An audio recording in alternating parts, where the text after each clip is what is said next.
कहते हैं ना, दुनिया गोल है और इतिहास दोहराता है। कुछ ऐसा ही सीन होता हुआ नजर आ रहा है। स्क्रीन पर एक वीडियो देख रहे हैं आप। यहाँ पर बैठकर नाटो चीफ एक इंटरव्यू दे रहे थे और इस इंटरव्यू में उन्होंने कहा कि चाइना हम पर हमला करवा सकता है और ये अपने आप में एक बहुत बड़ी बात है। मीडिया में इस वक्त चर्चा का विषय बन गया है कि चाइना को लेकर अब नाटो ने इस तरीके की बात क्यों कही है। क्या नाटो के टारगेट में अब चाइना भी आ रहा है? तो वहीं दूसरी तरफ क्या कुछ बड़ा होने वाला है? इस बीच ये भी देखने को मिल रहा है कि भारत ने भी रूस के ऊपर एक बड़ा एक्शन लिया है। जियोपॉलिटिक्स में बहुत कुछ चल रहा है, हमेशा की तरह जानने को मिलेगा बहुत कुछ। आइए जानते हैं इन खबरों को विस्तार से। स्क्रीन पर एक आर्टिकल देखिए जिसमें नाटो चीफ ने वार्निंग दी है कि रूस को अगर आप ये सोच रहे हैं कि वो हार रहा है, उसको बहुत हानि हुई है, तो वो कमजोर हो गया है, ऐसा नहीं है। रूस कमजोर होने के बावजूद भी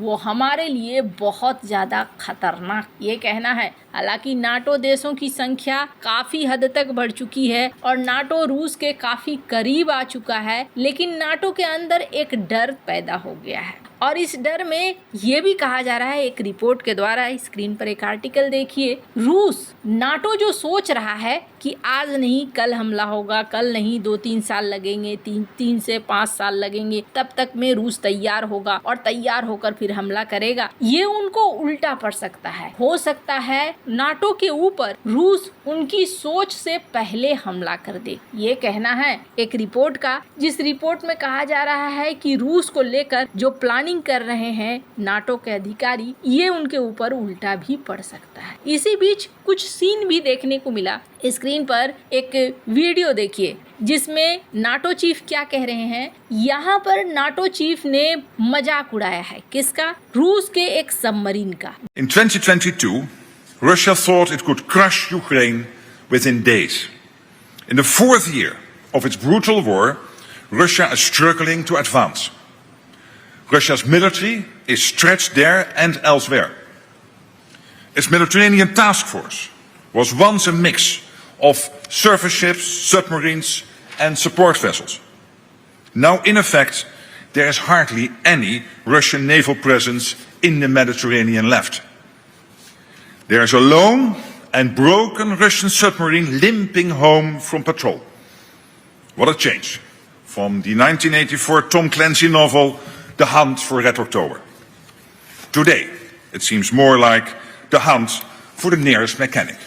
दरअसल रूस का एक सबमरीन फ्रांस के तटों के पास निकलकर सामने आ गया। वैसे तो कहा गया कि रूस का सबमरीन यूरोप के देशों के चक्कर काट रहा है और देख रहा है कि कौन क्या कर रहा है, लेकिन फ्रांस के तट के पास इसे कथित तौर पर मजबूरी में आना पड़ा क्योंकि इसका ईंधन लीक कर रहा था। हालांकि रूस ने कहा कि नहीं, ऐसा कुछ नहीं है, इंग्लिश चैनल के जो नियम हैं उन नियमों का हमने पालन किया है, इसी वजह से हमारी सबमरीन सामने आई है। लेकिन नाटो चीफ ने मजाक उड़ाया और कहा कि ये लीक कर रहा था, ये कमजोर है, धीरे धीरे रूस की क्षमता कम होती जा रही है और ये कम होती क्षमता जो है रूस की बर्बादी का कारण बनेगा। वैसे अमेरिका के जो एम्बेसडर हैं नाटो में, उन्होंने भी एक बयान दिया था और इस बयान में उन्होंने कहा था कि देखिए, जो ये लोग सोच रहे हैं ना रूस के बारे में, रूस ऐसा कुछ है नहीं। रूस अपने आप को भालू दिखलाना चाहता है और भालू को भालू दिखलाने की जरूरत नहीं पड़ती है, भालू खुद शक्तिशाली होता है, पर रूस को अपने आप को भालू दिखलाने की जरूरत पड़ रही है। इसका मतलब है कि वो अंदर से कमजोर है। रोज रूस उठता है और रोज दुनिया को ये दिखलाने की कोशिश करता है कि वो एक भालू है, पर ऐसा कुछ है नहीं।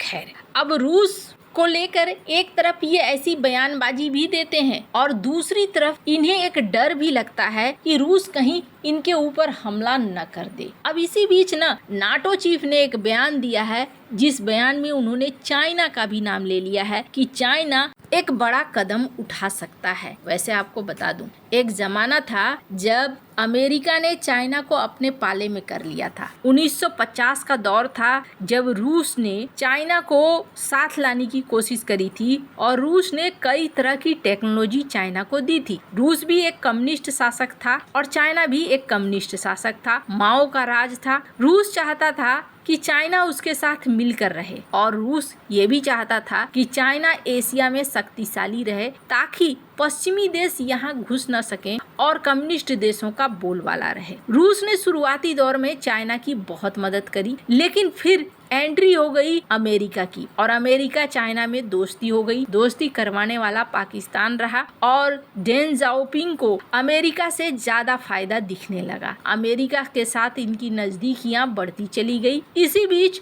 सोवियत संघ जो उस समय हुआ करता था, सोवियत संघ के साथ इनकी तल्खी भी बढ़ती चली गई। यहाँ तक कि सोवियत संघ से लगती हुई सीमा पर चाइना और सोवियत संघ के सैनिक आमने सामने भी आ गए। उस समय अमेरिका ने चाइना को भरपूर उकसाया और भरपूर साथ दिया। आज की डेट में जो चाइना उद्योग पर इतना बड़ा कब्जा करके बैठा हुआ है, अगर ये किसी की देन है तो ये देन है अमेरिका की, इसमें कोई दो राय नहीं है। अमेरिका चाहता था कि चाइना और सोवियत संघ कभी एक न हो और इस क्रम में उसने चाइना की बहुत ज्यादा मदद कर दी, एक ऐसी मदद जो अब उनके ऊपर भारी पड़ रहा है। स्क्रीन पर इस वीडियो को देखिए जिसमें नाटो चीफ एक बयान देते हुए नजर आ रहे हैं।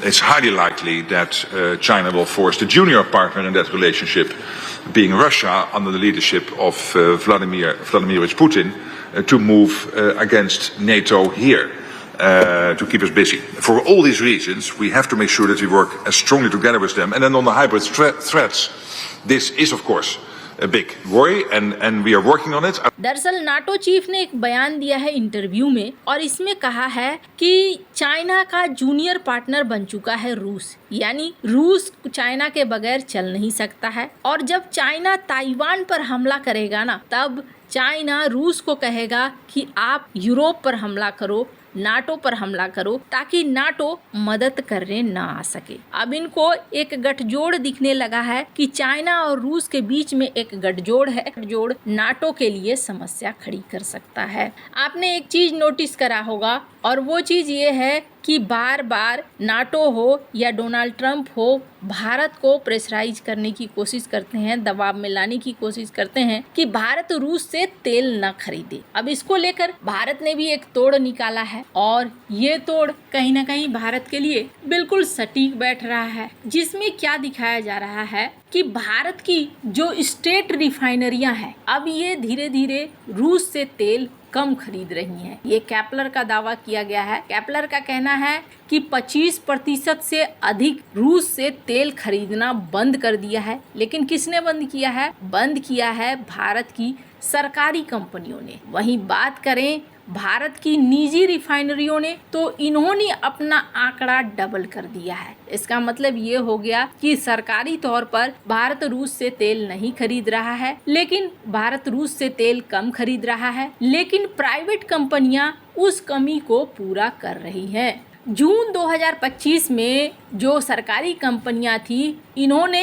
1.1 मिलियन बैरल प्रतिदिन रूसी तेल खरीदा था, जो सितंबर में घटकर 600,000 बैरल प्रतिदिन रह गया, यानी कि 45% से अधिक की कमी। और ये कमी बहुत महत्वपूर्ण है। लेकिन रिलायंस इंडस्ट्री ने जो जनवरी 2025 में 420 kb आयात किया था, उन्होंने अब दुगना से ज्यादा कर दिया है, 850 kb। नायरा एनर्जी ने अक्टूबर 2025 में लगभग 400 kb का आयात किया है, जो इस साल का हाईएस्ट है। इससे भारत का जो रूसी आयात है वो जुलाई 2025 में स्थिर बना हुआ है, जैसा पहले होता था। तो यहाँ अमेरिका और नाटो दोनों के दबाव को देखते हुए भारत ने अपना तरीका बदला है और तेल तो उतना ही आ रहा है, लेकिन प्राइवेट फर्म्स के जरिए तेल ज़्यादा आ रहा है। वैसे आपको क्या लगता है, क्या नाटो और रूस के बीच में झड़प हो सकती है? कमेंट कर अपनी राय जरूर बताएं। जल्द मिलते हैं अगले वीडियो में नई खबर के साथ।